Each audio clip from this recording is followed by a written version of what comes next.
Peace and blessings, family. This is your brother asarimhotep with the Madu Mandela Institute for the Advancement of Science and Culture and the Martin Delaney Center for Egyptology.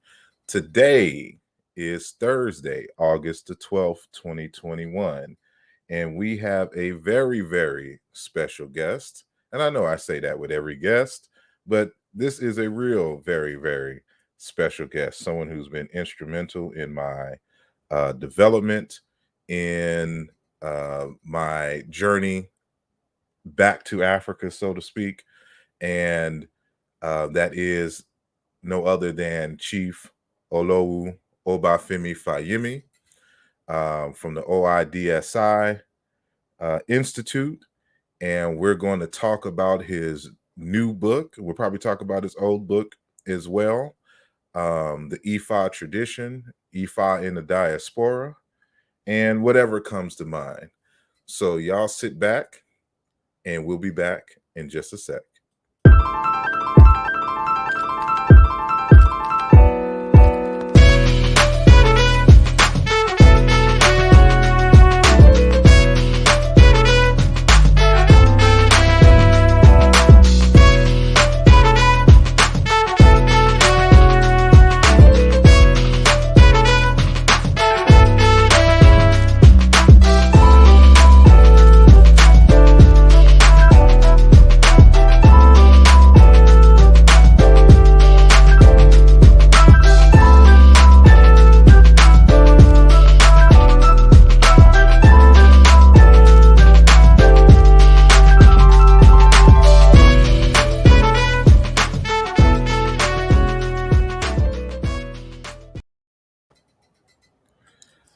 And we are back.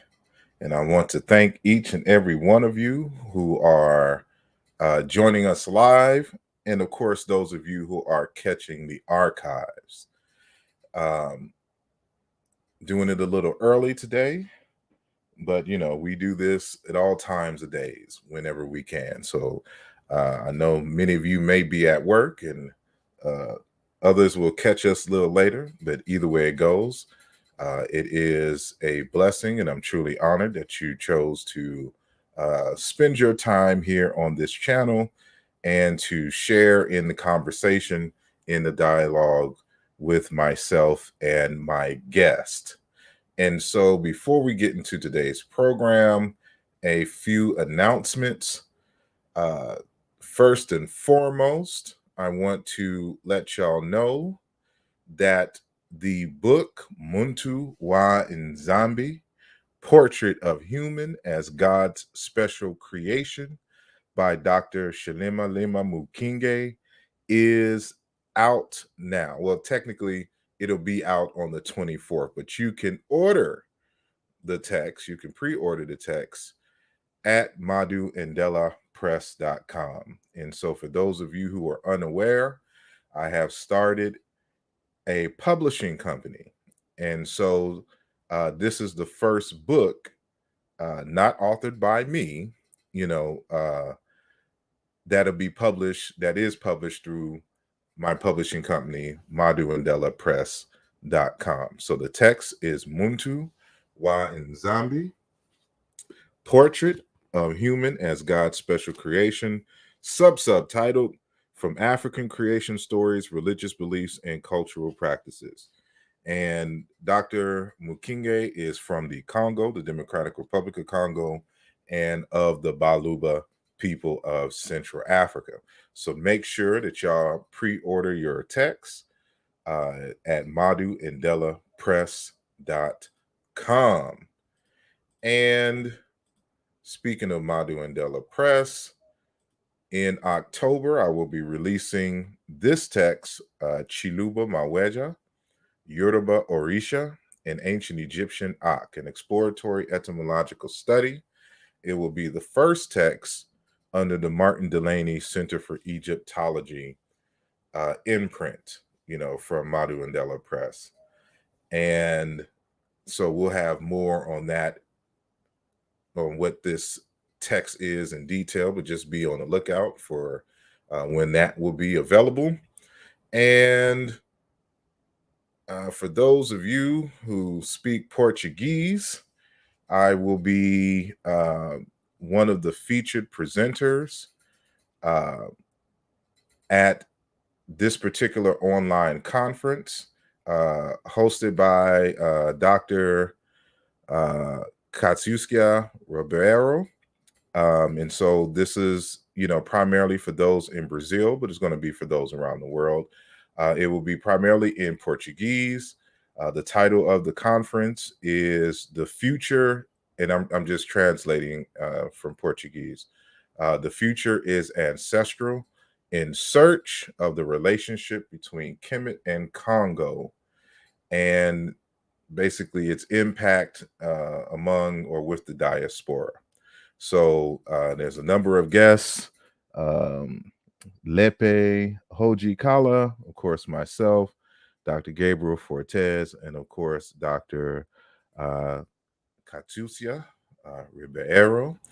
And so this will be on the 17th at the 19th hour.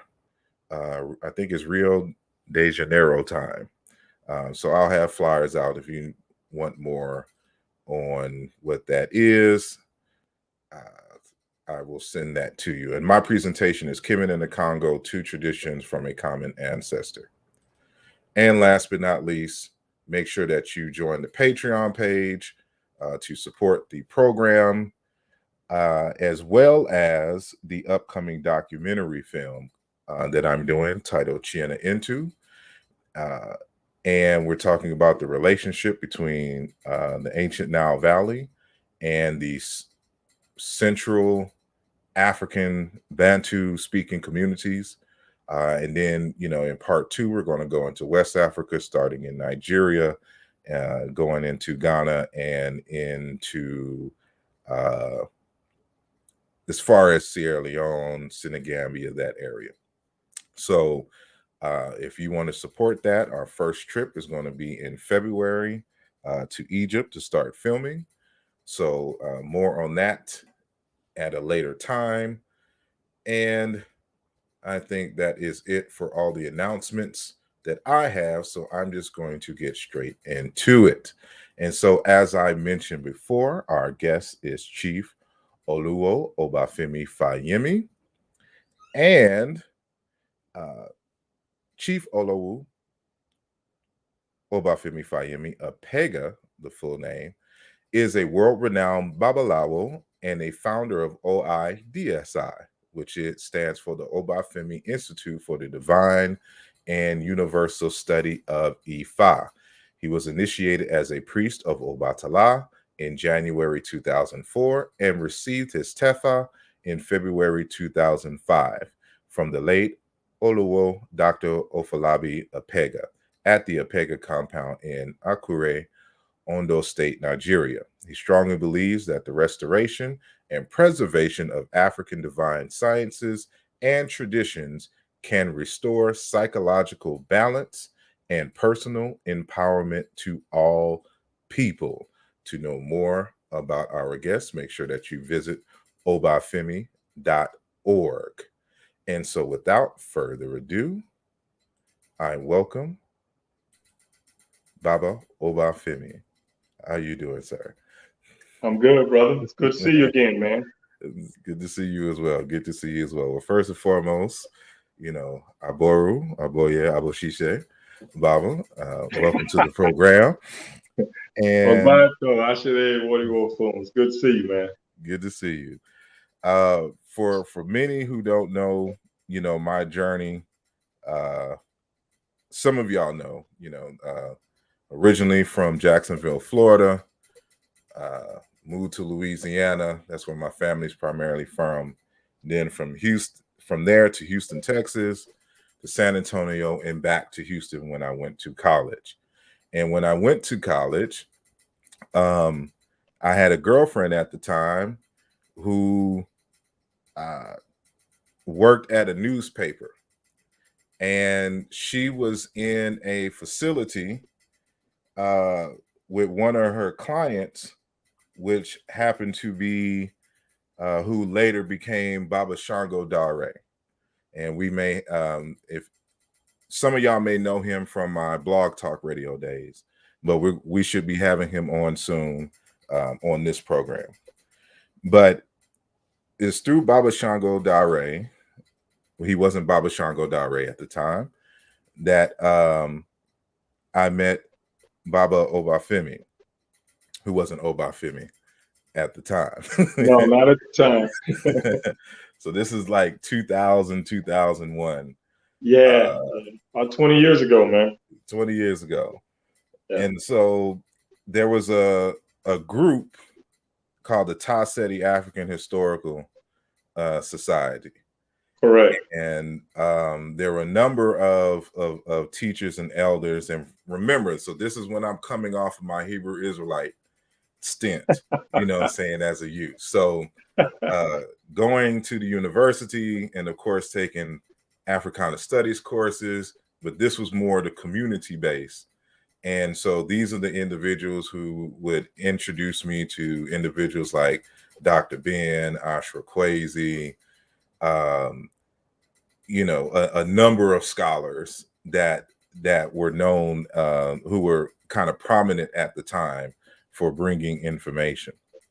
And so the Taseti African Historical Society, from that to the Talking Drum, you know, study groups, and some of them being even held in my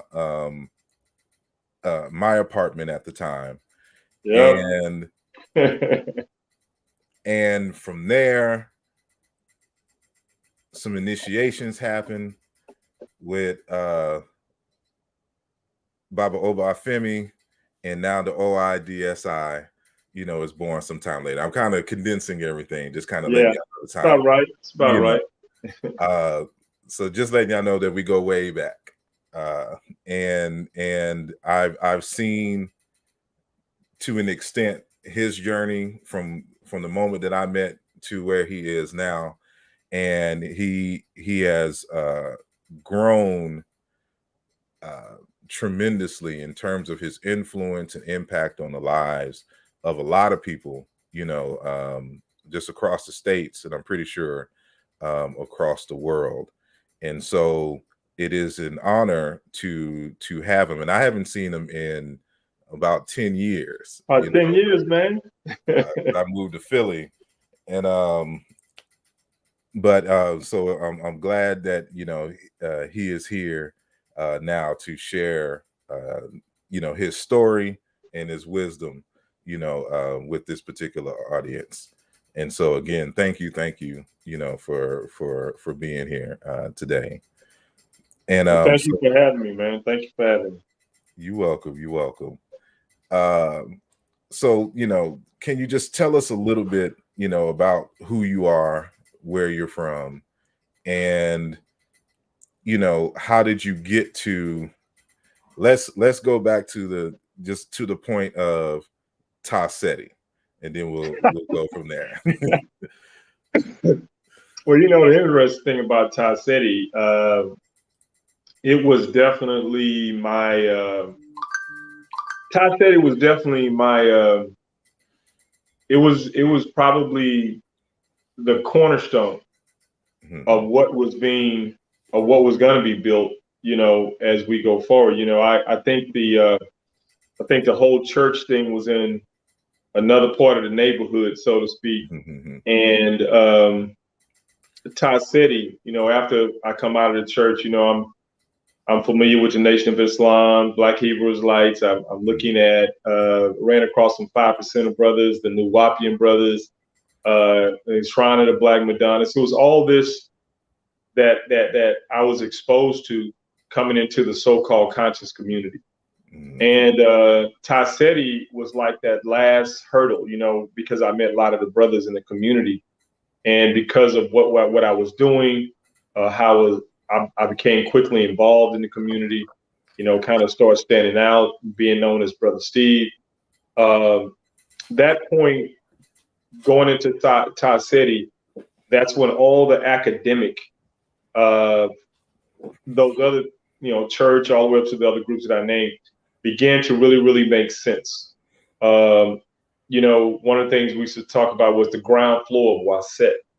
which is basically Nile Valley culture. You know, you're dealing a lot with Memphite theology, and a lot of that began to help me understand what really made sense in all these quote unquote religions, traditions, and things and so on. But Taseti is monumental. Me and my God brothers, we often talk about some of the things that we learned. From time to time, I've shared some of the things I learned through Taseti, some of the material that I still have that I've never really shared with anyone. To look back at it, to look over it, and just see how it ties to Ifa, my life, and also just the goings on of the world today. How much it laid a foundation, not just Taseti, but the information Taseti brought to me about Nile Valley culture in the world that I'm watching live, living color. You know, what's playing out today all the way through COVID. You know, it's crazy, but yes, it is. And you know, that academic provided so much. So transitioning over to Ifa, the practicality, the ritual aspect, the ceremonies, it became, you know, intertwined and made more sense to me than most young practitioners of Ifa.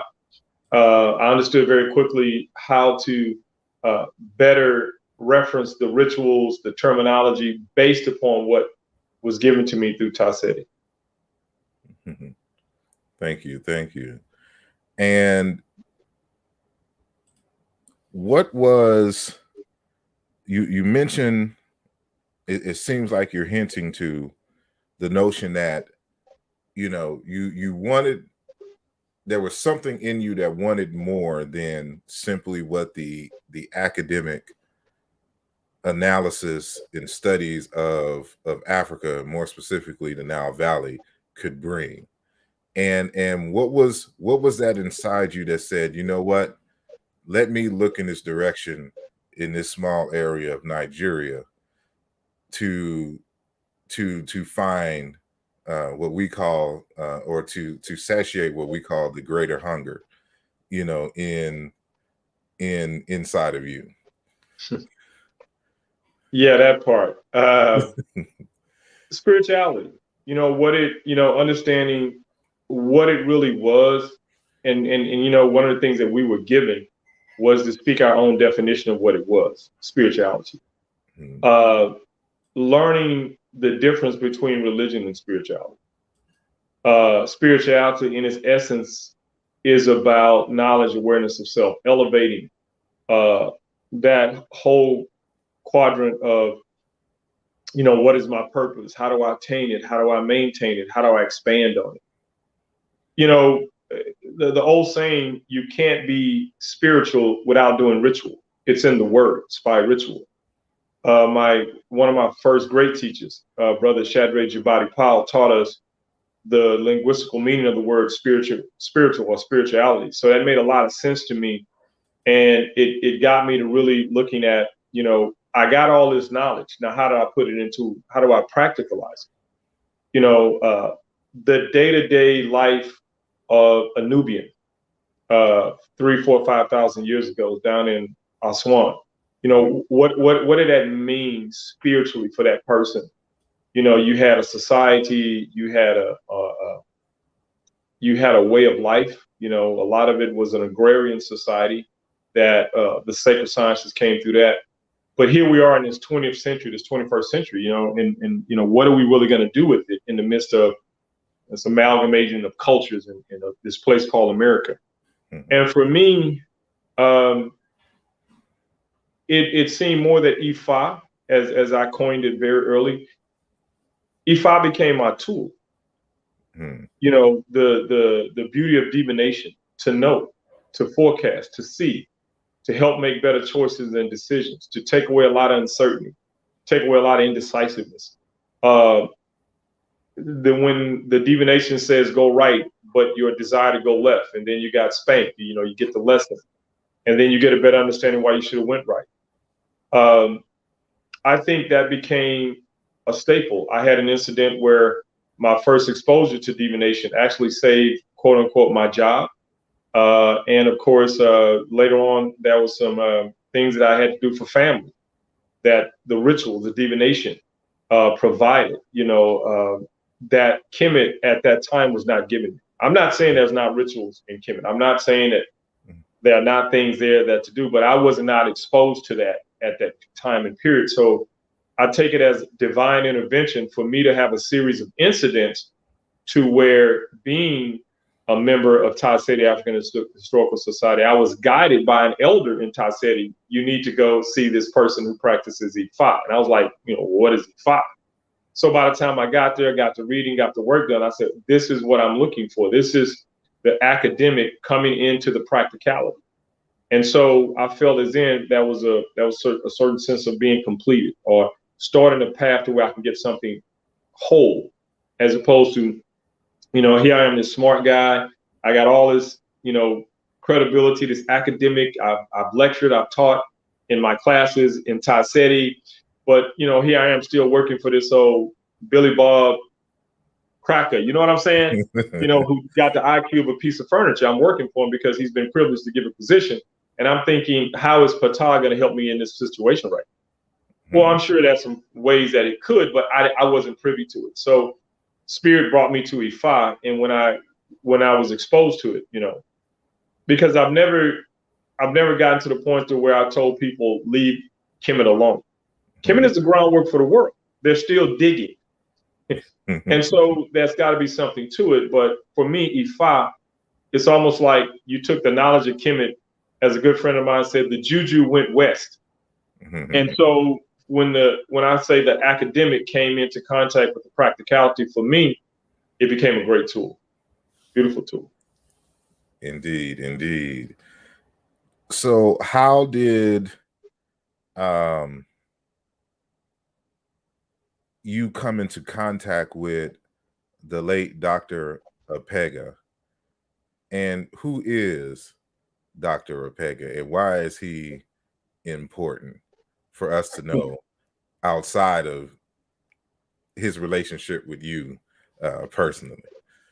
It's funny you should ask, because I think this last maybe 8 weeks, I'd probably say most of the summer, he's been showing up a lot in thought. But the interesting thing, when I speak about coming into contact with Ifa, my first contact with Ifa had nothing to do with Baba Opega. I think my first 1.5, 2 years of Ifa was probably there to be introduced to Ifa, but also to find what it is not.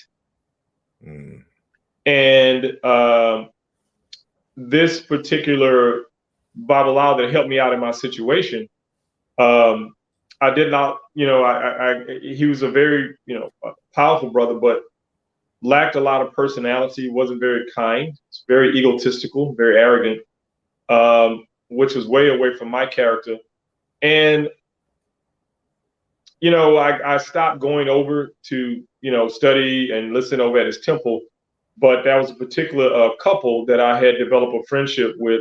They were never allowed to read anything he didn't approve of. And so, not being a member, not being initiated, I could read anything I want. And so we were discussing a particular book written by the late Afolabi Opega, which was called The Sacred Ifa Oracle. Not understanding very much, because I'm not a practitioner, I'm not initiated, and of course I'm not doing any divination, but she was explaining to me that's a great book as well. We were talking about Ifa one day, me, her, and her husband. And so I stopped going to the temple, but she reached out to me probably about a year later, or close to a year later, and told me the guy that wrote the book that we talked about was in town. I contacted a friend who I knew had a connection with Baba Opega, and he said, yeah, Baba's here right now, but he's leaving tomorrow. And I was like, wow. So he did say, Baba, this is the guy I was telling you about, wanted to meet you. Baba Opega told me to come over. He would meet me now. I left work. This was a Tuesday evening back in 2003, in the springtime, I believe it was. And I came over, Bob and I, we did a reading. I mean, amazing. He just broke everything down from the start. That was from about 7 p.m. to about 7:45.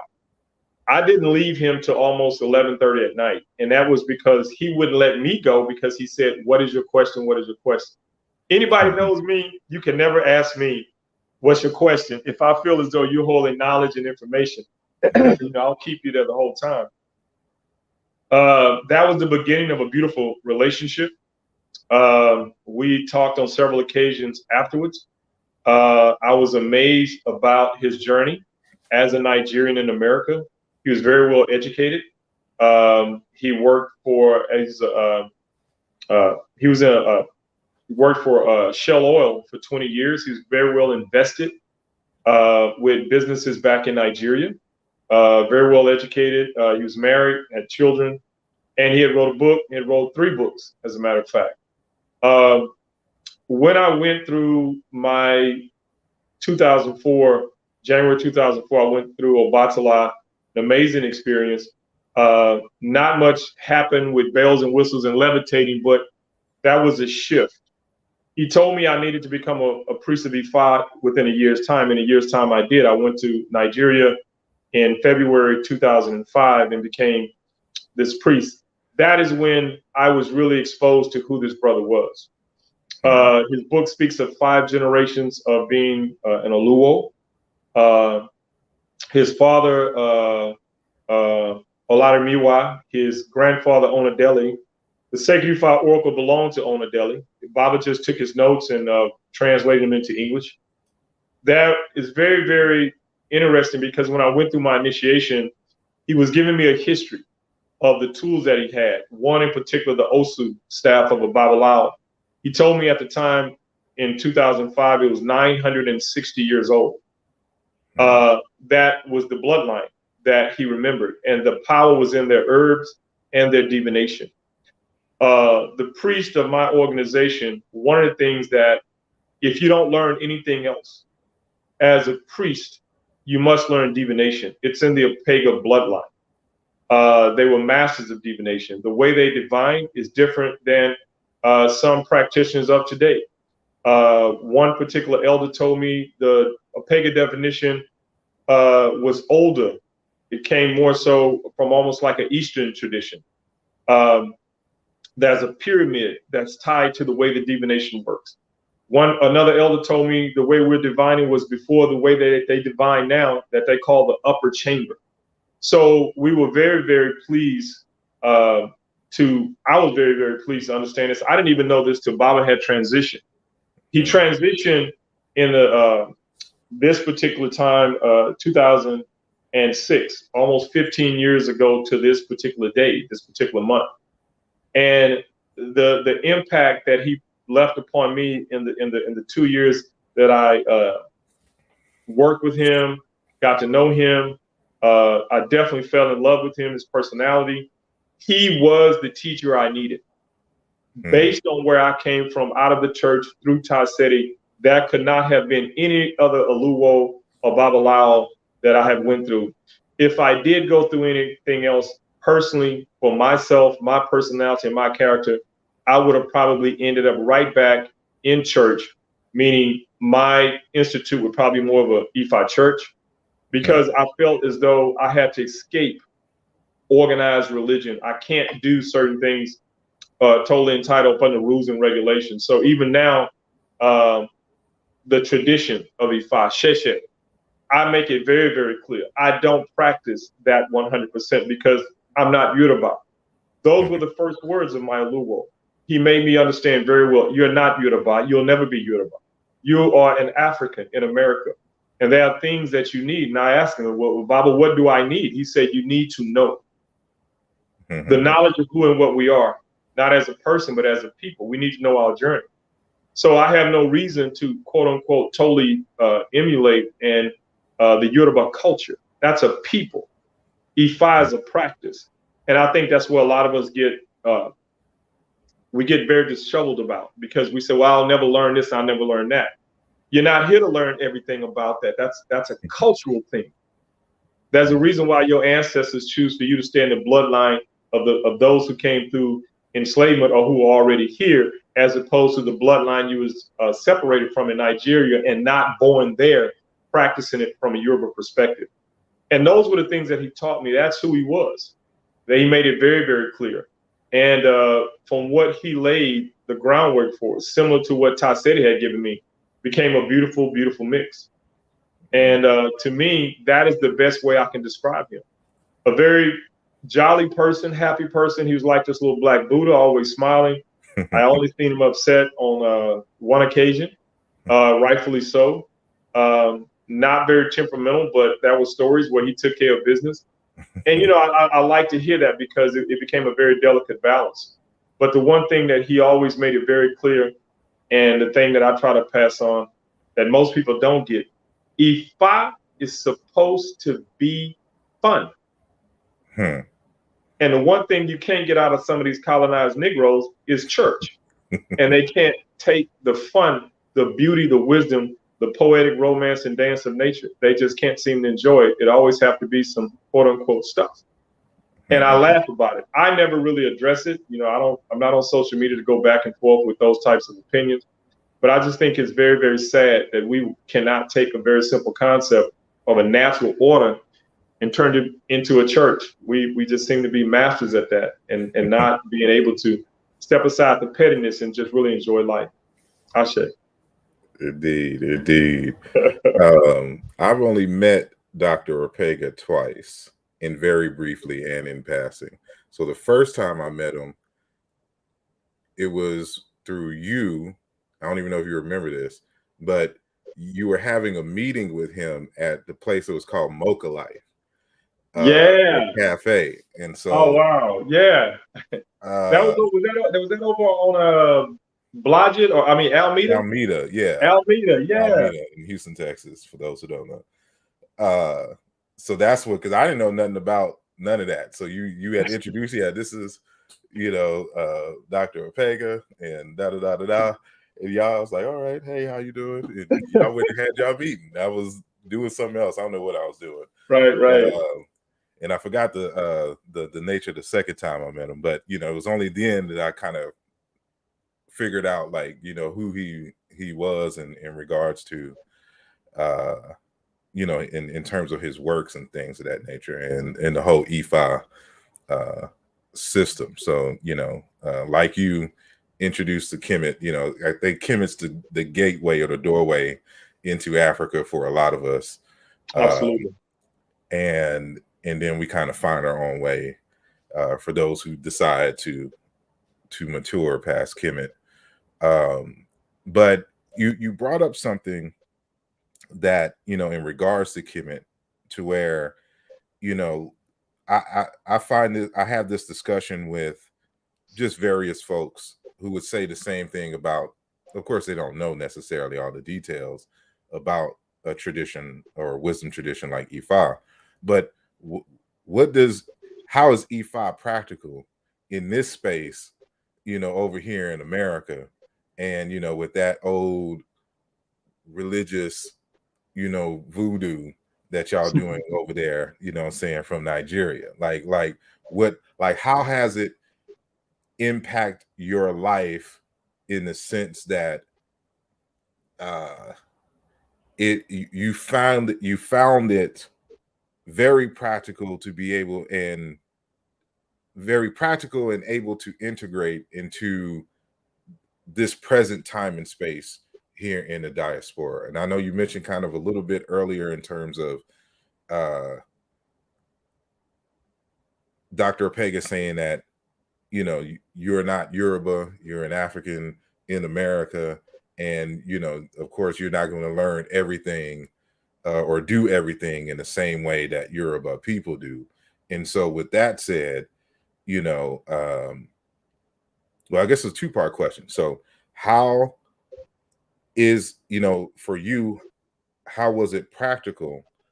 And then what would you say to those who are like, well, you're not practicing Ifa if it is not done exactly the way that it is done in their region of Nigeria in which they're familiar with? So two-part question. Okay. So if you're asking, how is it practical for me? Yeah. But, first of all, how it becomes practical for anybody is that you have to tap into its wisdom. You have to tap into the wisdom of nature. Nature and the wisdom of nature is not limited to the Southwest Nigerian region. Their story, their mythology, their creation story, that God created the world in a city called Ile-Ife. They also believe the first white man showed up in Ile-Ife. But that's their story. They're allowed for that story. I respect that. I don't have to believe that, but that's their story.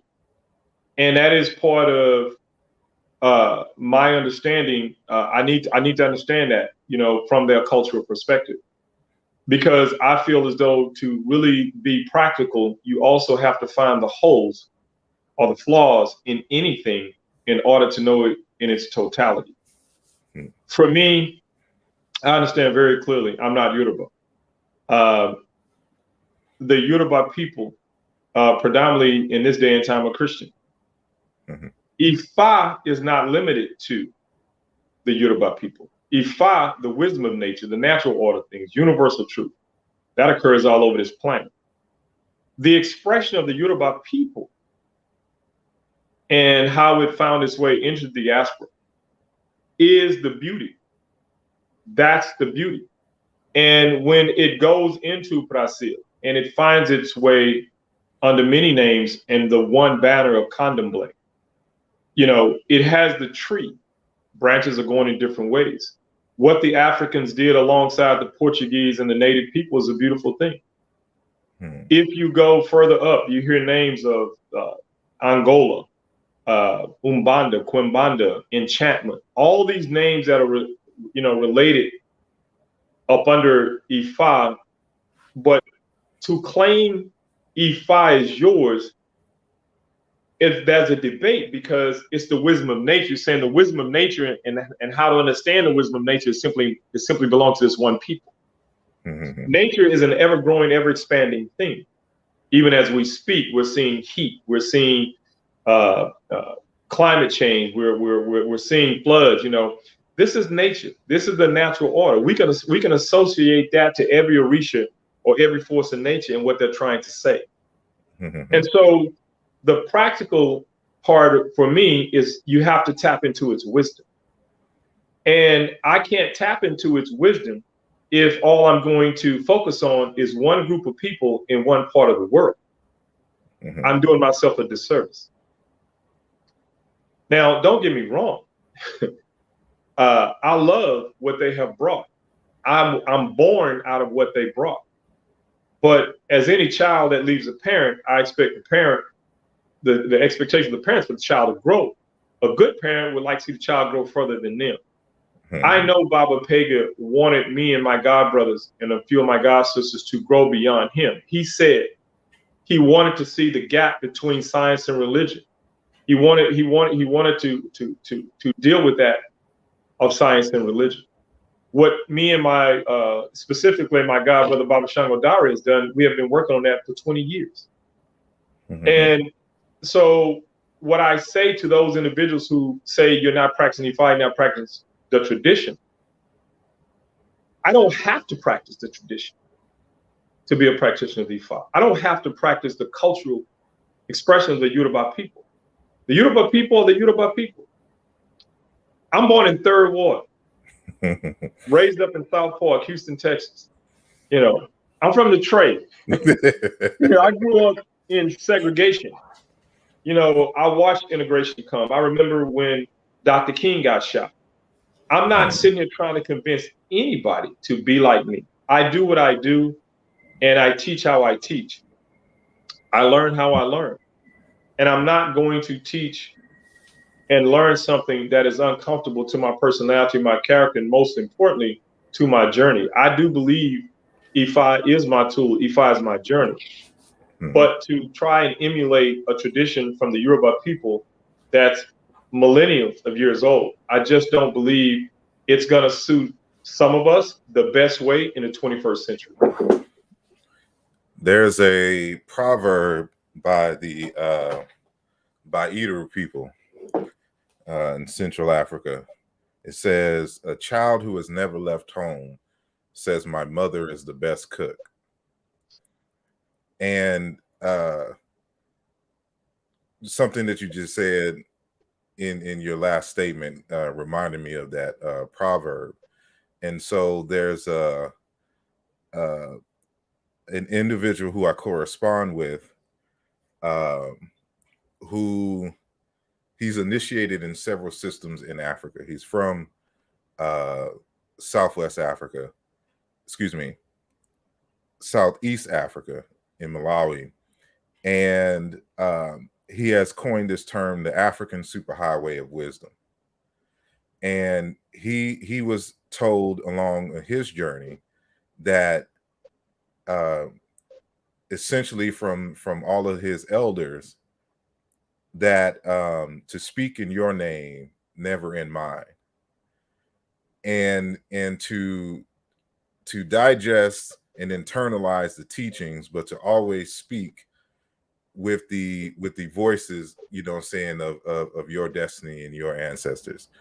And so, you know, one of the beautiful things about the African spiritual traditions, which we've renamed here on this channel, we call it Kimoyo. The art of vitality and dynamism after the Congo tradition, and that, you know, inherent in the systems is the ability to learn from other systems, the expectations that you would learn, you know, basically how to learn, you know, from others. So that there's always that. There's another proverb that says, you know, wisdom is a flower in the garden of one's neighbor. Yes. You mean you have to be, you know, you have to travel, in other words, and have, you bring up, you know, it's definitely a valid point when you speak about the first proverb, you know, if you never left your home, your mother is the best cook. Yeah. I used to say, you know, I tell people, I said, when you say your mom makes the best peach cobbler, you know, you haven't tried my grandmother's, you know, you haven't tried anyone else's. So how would you know? Traveling, the one thing that I've come to believe in, something I was told early on in Ifa, probably within my first 5 years, I kept seeing it. I would read about it. I would hear about it. Is that Orumala, which is the spirit of destiny, wants you to travel. It wants you to see things. You know, having been blessed to go to places, East Africa and West Africa, I've been into the Mediterranean, Europe. I've been into Australia. You know, one of my highlights of life is to be out in the outback with a group of Aborigines, and I'm looking at all this their traditional systems and how it's so similar to Ifa, how it's so similar to Kemet, how so it's similar to when I was down in the jungles of Guatemala, looking at and walking with the shaman and listening to the Mayan stories. Mm-hmm. The collective consciousness, when one first seeks the wisdom of nature, that you find as you go around this world, indigenous people or people who practice indigenous concepts are often in a almost in a better state of mental health to a degree. And that's very important to understand. And I say that because one of the things that we don't often look for in these systems is how to elevate ourselves. And the easiest, most fundamental way to elevate yourself is you got to move. You got to travel. There was a study I saw some years ago. It gave this like it's like 90% of all African Americans who leave America to travel go to the Caribbean, Jamaica.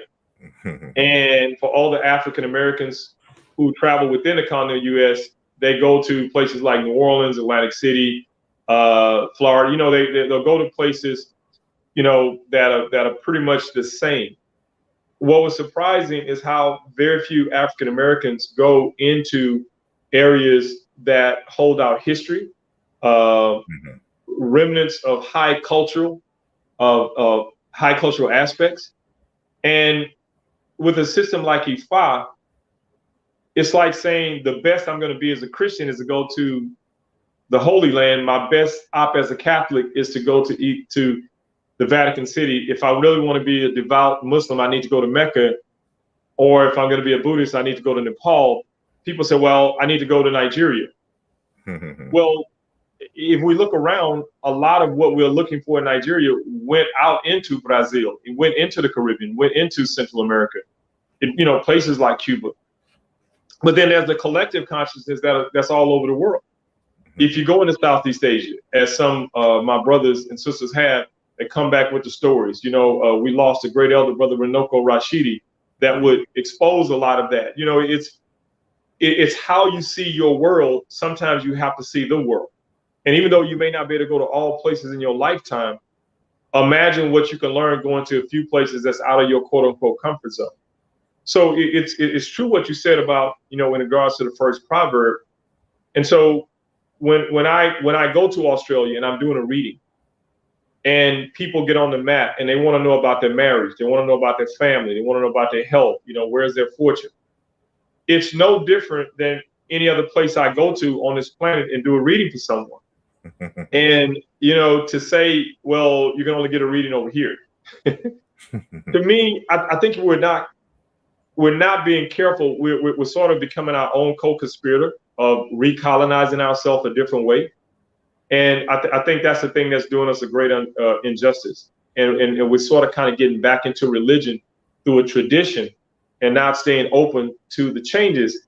If Ifa was supposed to stay what it was all along with a cultural perspective of a people, then it would have been just that everywhere it went.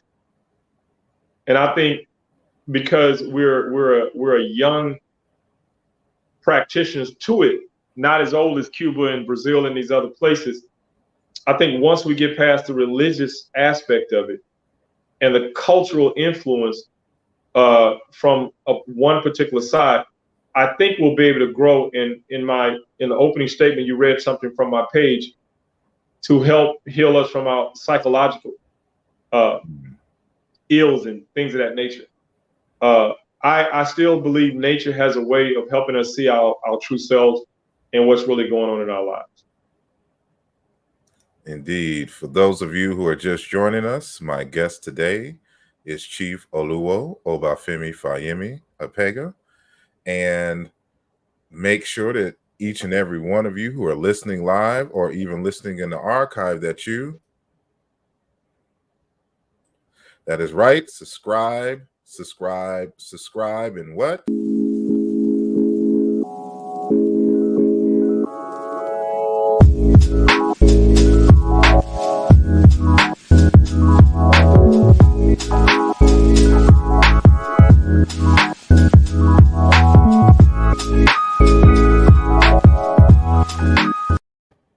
That is right. Hit the like button. So we want to be very disrespectful to the YouTube algorithm and make sure that we interrupt the normal foolishness with some of this great African wisdom. So we can only do that with your help by clicking the like and sharing the video.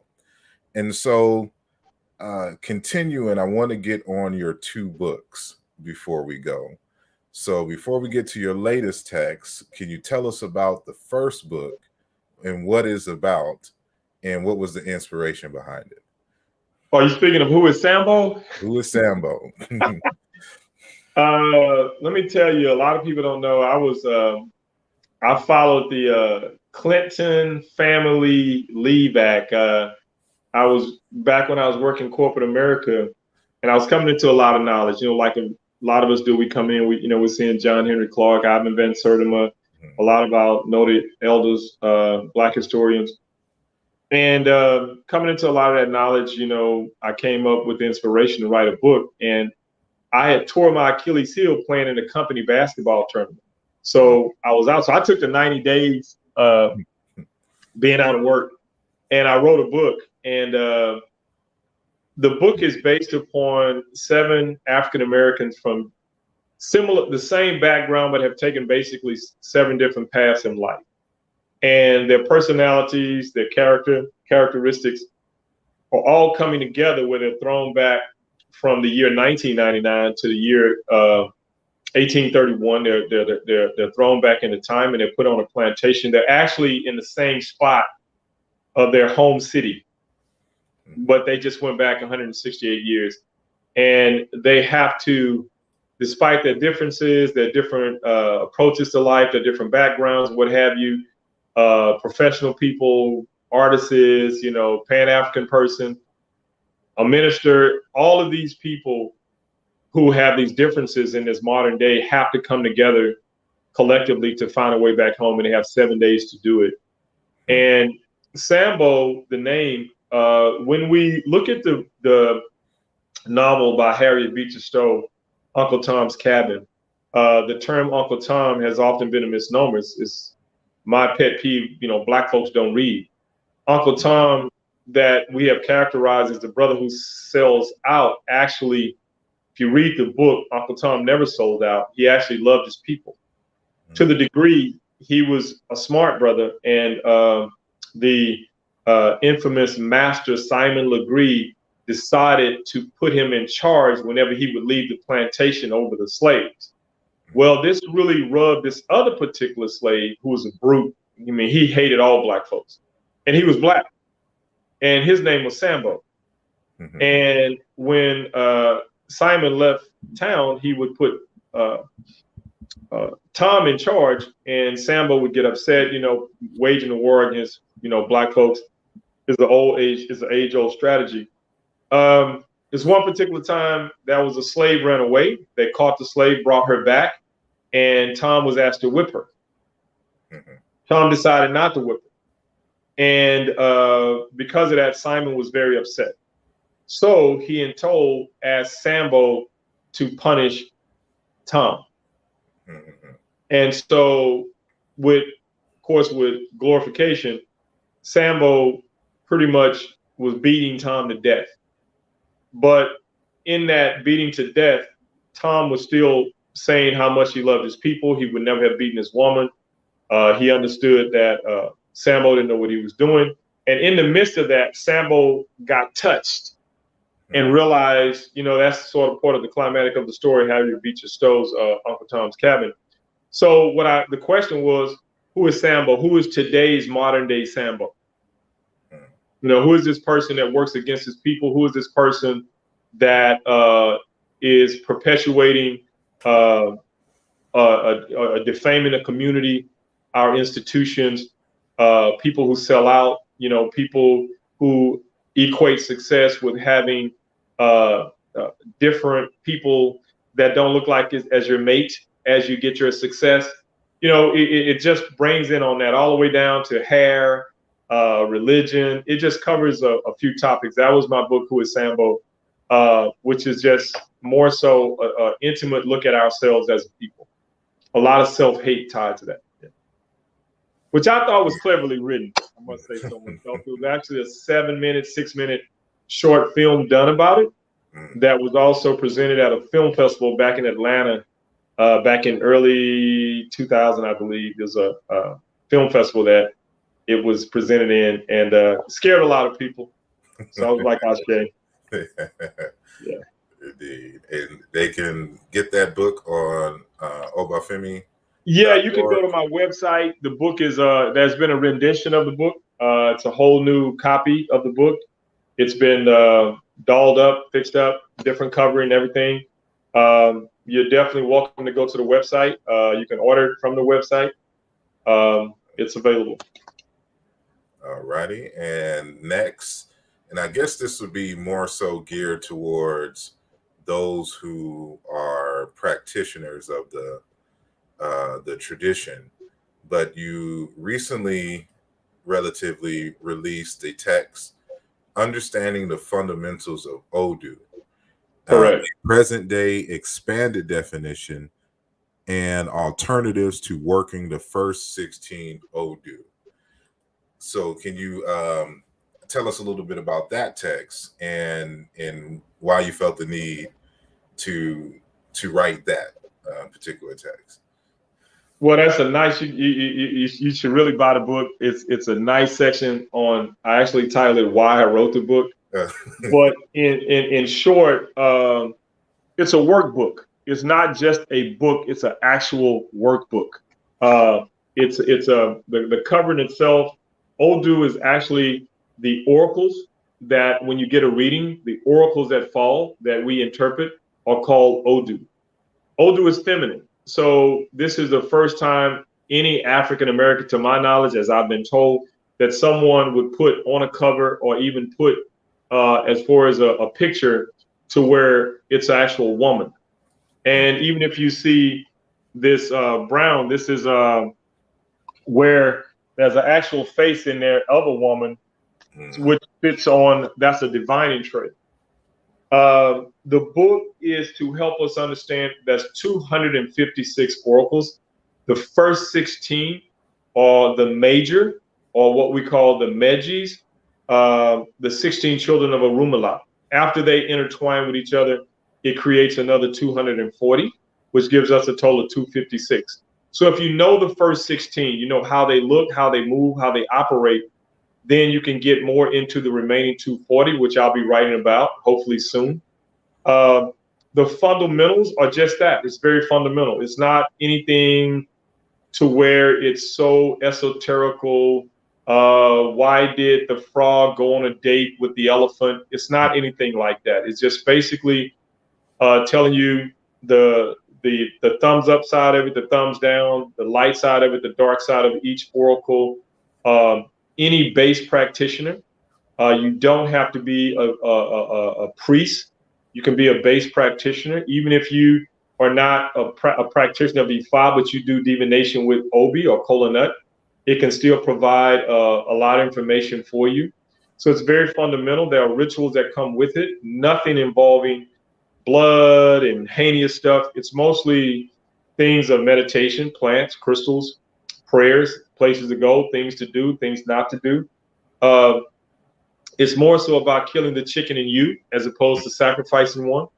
The alternative ways are just that. It's finding alternative ways. We're a growing society of veganism and plant-based and save the whale. And so we basically are not, I'm not taking away from the traditional ways, but this is more so adding to, an alternative way for those people who may not feel comfortable in practicing certain things traditionally. And of course, I try to home in on the way we learn as Westerners, as opposed to other cultural ways of expressing themselves. I understand it very well, but there's a lot of people over these, 15, 16 plus years as a priest that have a very difficult time understanding cultural expression and esoterical wisdom. So I just kind of broke it down in that form and format. Expressing the 16 and esoterical wisdom. So I just kind of broke it down in that form and format. Appreciate it. And esoterical wisdom. So I just kind of broke it down in that form and format. My bad. The Facebook popped up and I see Baba Todd in the building watching live. My brother. So yes, there's of course a whole lot more that we can discuss and go into, but I just wanted to introduce my audience to you and the tradition. Maybe we can bring you back in the future so we can specifically talk about the tradition of Ifa for those who, or Isheshe, for those who are interested in going into that route and trying to reconnect back to Africa in a real meaningful and practical way, outside of the academic, what we say in Africology, using Africa as a reference instead of a resource.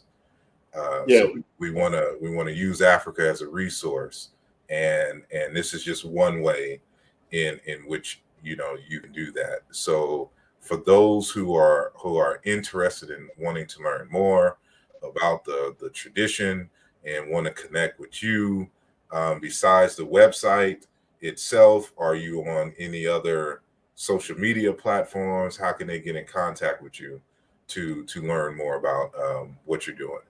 Well, I think my email is attached to the website. I am on a few other, I think I'm on Instagram. Very seldom do I manage those things. I work with some wonderful people who we kind of work together on all that. Mostly contact me by email. I'm probably going to end up calling you on the phone. I'm old school, so we can still do a reading by Zoom, things like that. And the answer to your question, I would love to come back and talk more about just the tradition. What's traditional? How do we practice traditionally?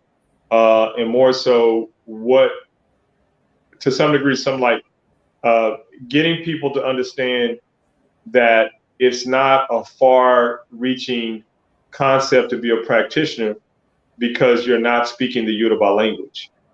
That's an asset, but that is not anything that has to be, especially when Ifa and spirit knows your destiny and your true intention. And of course, the universal language of sincerity is always heard.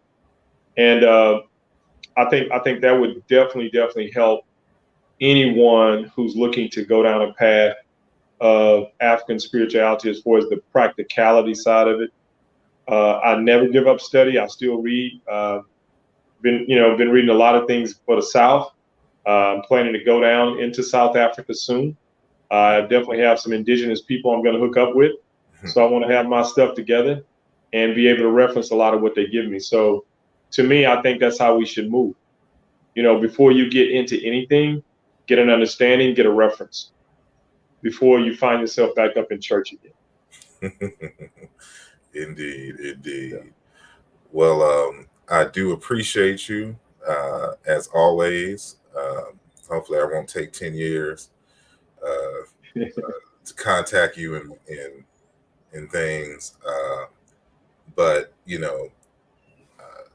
there's a lot to unpack, and I want to aid in people starting their journey and sending them to the right people. And you're one who I always think of when people want to understand the tradition of Ifa. So, well, thank you, man. I appreciate that. Indeed. And it's good seeing you, man. You haven't changed too much, man. I'm trying. I'm getting the gray hairs are trying to come. It's like, hey, let them roll. You see all this? I didn't have all this when I didn't have all this 10 years. You see what y'all have done to me? Indeed. Yeah, it's coming. So, but that's a good thing, in my semi-elderhood. So I just turned 42, if you can imagine that. Oh, man, that's a sacred number, brother. Indeed. But yeah, so thank all of you, of course, who are listening live. And then, of course, those of you who are catching the archives, make sure that you like the video. Make sure that you share the video. But most importantly, make sure you go to obafemi.org. The website is on the screen, and learn more about him and the OIDSI family. Matter of fact, speaking of, so, before you go,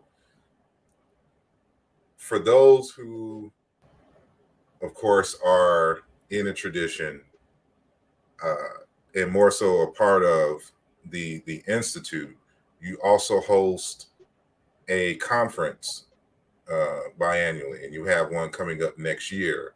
So yeah, July 2022. You can see it on the website.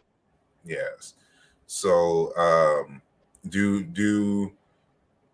they have to be initiated? Do they have to at least have their left hand to join the conference? No, absolutely not. It's open to the public. It's always been open to the public. It's not restricted to practitioners or members of the organization.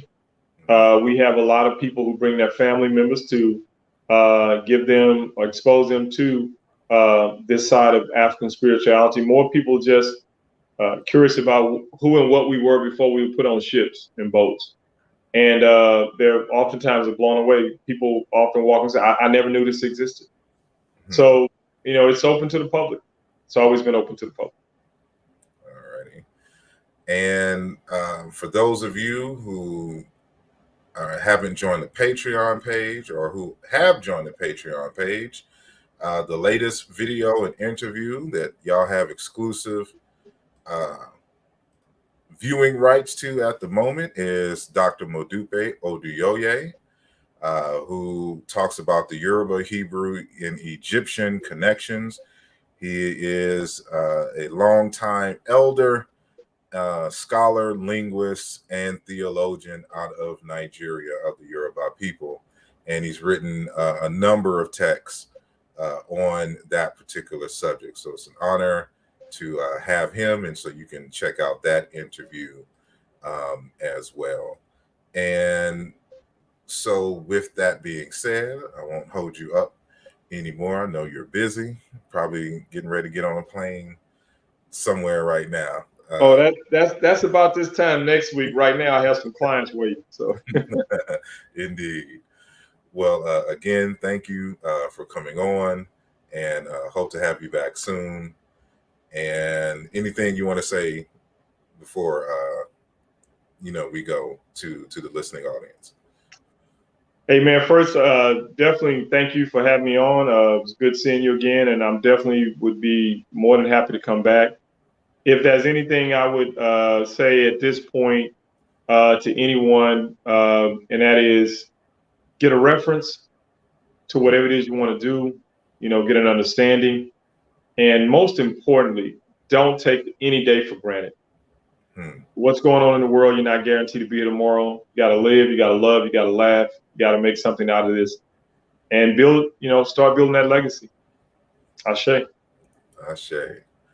And with that said, I am out, and make sure y'all tune in tomorrow night, 9 p.m. Eastern. It is an open dialogue. So whatever questions, whatever topic that y'all want to talk about tomorrow night, we will discuss it. And so bring your questions, bring your comments, and we will have a good time on tomorrow night. So with that being said, y'all have a safe day and a productive day, and I will see y'all next time. Peace.